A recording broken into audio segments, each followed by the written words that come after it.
So we'll continue with the applications of different forms of energy, and we are in lecture 7 now, where we are going to talk about the application of nuclear technology.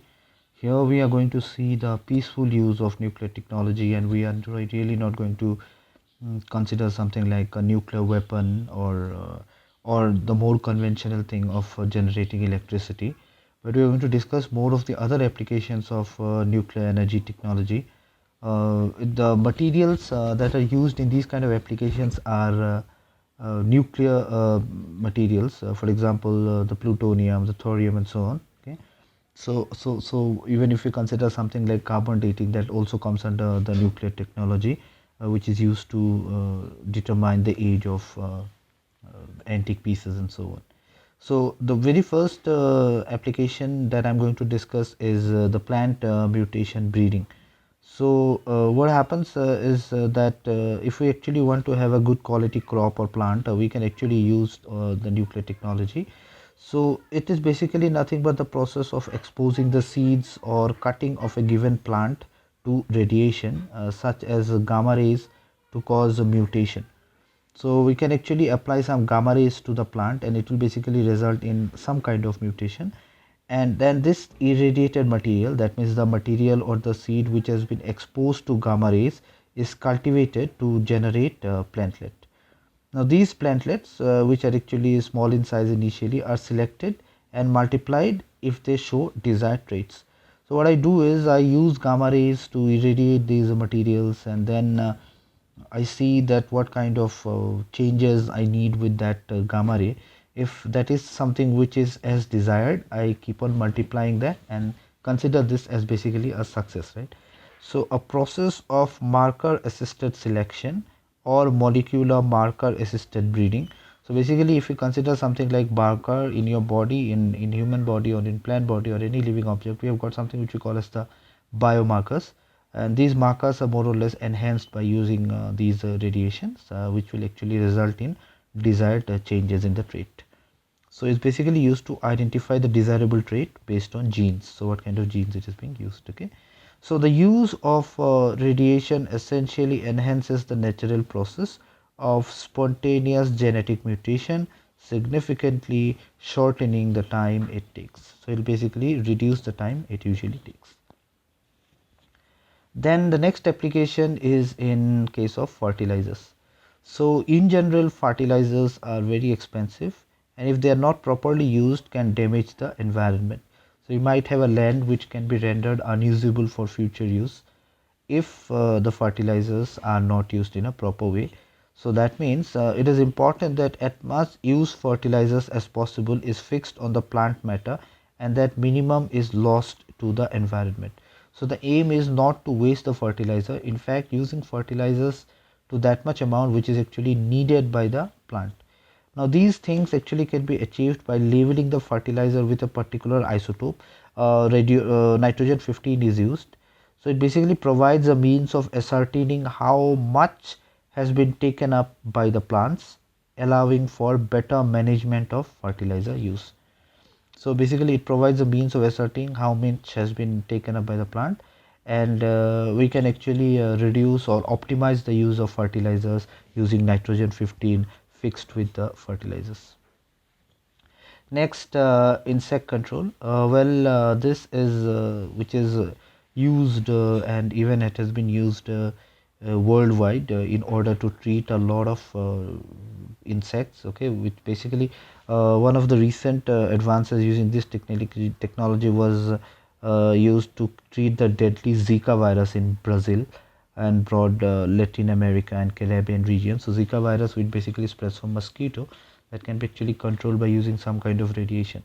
So the radiation technology which is used to control this insect population is called the sterile insect technique. So it leaves the insect sterile. So why is this done? Because there are estimates of crop losses to insects which may vary, and but are very much significant. A lot of insect destroys a lot of crops. So one approach to reduce this insect depredation in agriculture is to use genetically modified crops. So if we can actually modify the crops genetically which cannot be attacked by that insect, that can be actually possible. Okay, and then insecticide effect becomes less. Another approach is actually to disable the insect. So I can disable the insect or disable the effect of the insect on the plants and all, and this is basically what we call as controlling the insect population, comes under sterile insect technique. So this SIT or sterile insect technique involves rearing large population of insects that are sterilized through irradiation. So we will put some gamma ray or X-rays into the environment, okay, and the insects will basically get sterilized. Since they get sterilized, they are not able to infect the plants and all, and then this is basically introduced into the natural population of that insect. This technique is very much environment friendly and is proved to be effective for pest management. Even if we actually use pesticides and the insects are unable to are not being controlled, SIT technique actually does the trick. Okay, so that is actually a very important technique that can be used. Then UV, the radiations or the nuclear technology is basically also used for consumer products, and then there are many consumer products which are actually dependent only on a very small amount of radioactive material. For example, the smoke detectors or the wall watches and clocks. So you basically have something which we call as radio fluorescence, okay, or chemifluorescence and so on. So these kind of material basically uses, or the watches that glows in the dark, okay, these are all nothing but radioactive material which is not harmful to you but may be used as an application. And of course on stick material, so the signs and the signals that you see which can usually glow in the dark and so on, these are also sometimes radioactive in nature. They usually utilize the natural property of radioisotopes in their design. And if you consider something like a smoke detector, it basically contains a very small amount of americium 241, which is a decay product of plutonium 241, so it's radioactive, and it originates in the nuclear reactor. Now this americium 241 will emit alpha particle which ionize the air. So the alpha particle, once ionize the air, will allow a current to flow between the two electrodes. Now a smoke detector, if any kind of smoke enters, what happens is this current that is being flowing through the system is getting disturbed or interrupted, and this will actually set off the alarm. So this is exactly how it is used in smoke detectors. Then we have got something which is called as food irradiation. The term irradiation, I think it's known to you. We are throwing some kind of radiation into the material. So in this case we are throwing some kind of radiation into the food, okay, maybe the gamma rays and so on. So what happens is in general 25 to 30% of the food that has been harvested is lost as a result of spoilage before it is consumed. So this is mostly because of the hot and the humid condition that are prevalent around us. So this food irradiation is the process of exposing this food stuff to gamma rays to kill the bacteria. So most of the decay of the food product is mostly because of the bacteria, and if we want to kill that bacteria, we basically can use gamma rays, and that can actually reduce the foodborne disease and also increase the shelf life of the food that can be stored actually for a longer period of time. So this technology is being growing in all parts of the world to preserve the food, and in order to inhibiting spoilage, so it reduces the spoiling of food. It can also delay the ripening of fruit, so you can actually store it for a longer period, the fruits, and you can delay it, okay, as per the supply. And then the vegetables, then that can be done, and it definitely will provide greater shelf life, and of course it helps to control the pests. The pests can be controlled. So by shelf life we can actually keep it in stock for a longer period of time. Next we have got something which we call as the industrial tracers. So tracers, if we look into the term, it basically it's used on a large scale industries many a times. So the radioisotopes are used by manufacturers as tracers to monitor fluid flow and filtration, and it detects leak and gauge engine wear and corrosion of process equipment. So the machinery that is being used, the flow of liquid and so on, these can be actually monitored by using these radioisotope material. So if we actually introduce a small concentration of short-lived isotope which can be detected, and it basically leaves no residue in the environment. So a small amount of radioactive substance is used to the material and process, and it is possible to study the mixing and flow rate of a wide range of material, including liquid, powder and gases, and to locate leaks. So we can actually locate leaks and all by introducing these materials. So this is actually traced to actually optimize the industrial system. And then something which is connected with industrial tracers as well, which is basically called inspection and instrumentation. So if we want to actually inspect a material which has been welded, how good it is welded and so on, we can actually use the radioisotopes. So we can actually use this radioactive material to inspect the welds, and it is mostly used in new oil and gas pipeline system. And if the checking needs to be done whether there is any kind of leakage or not, what we can do is we can place the radioactive source inside the pipe and the rim outside the well and the film outside the wells. Okay. So the gauges contain radioactive, usually gamma sources.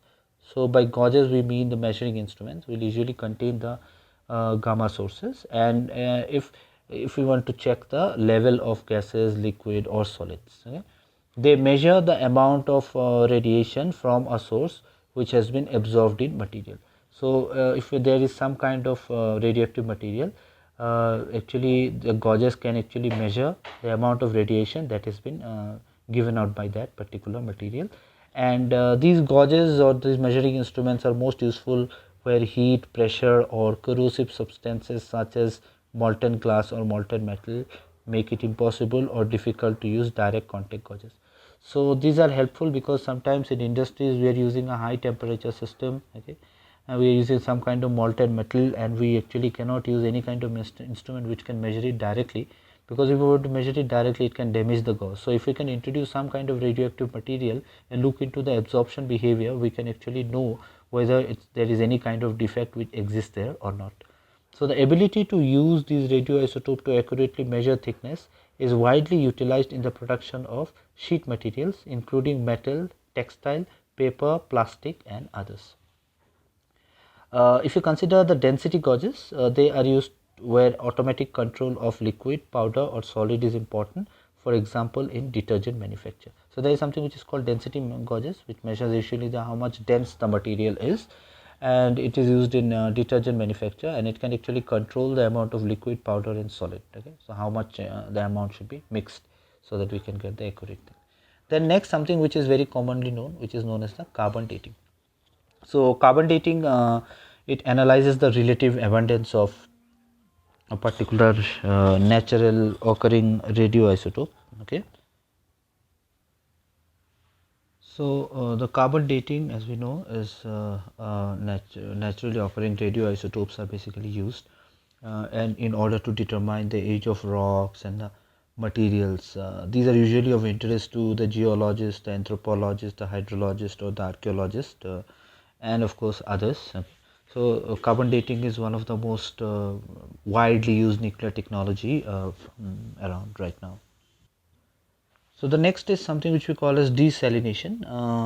The lack of potable water around us is basically a major problem, and is a priority for our sustainable development.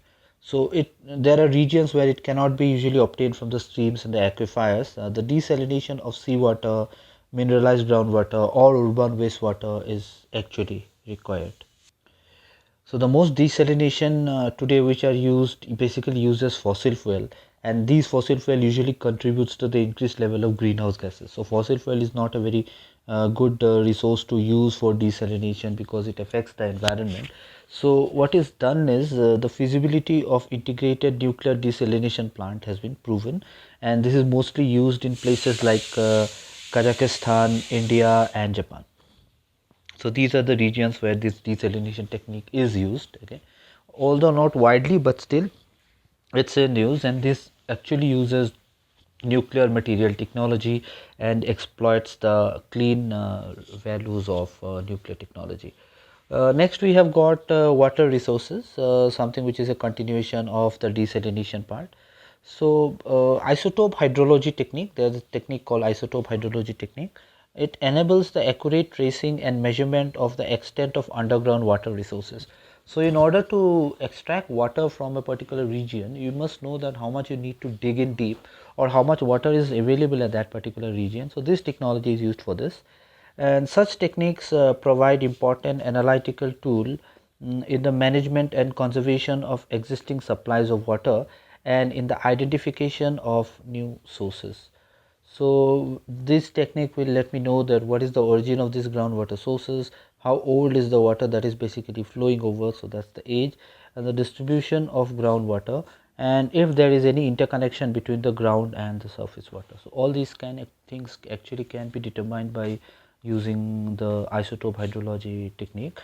And for surface waters, they can actually give information about the leakage through dams and irrigation channels.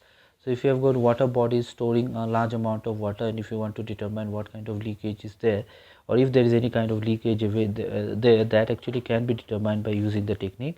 And we can also know about the dynamics of lakes and reservoirs, the flow rate, and of course river discharges and sedimentation rates.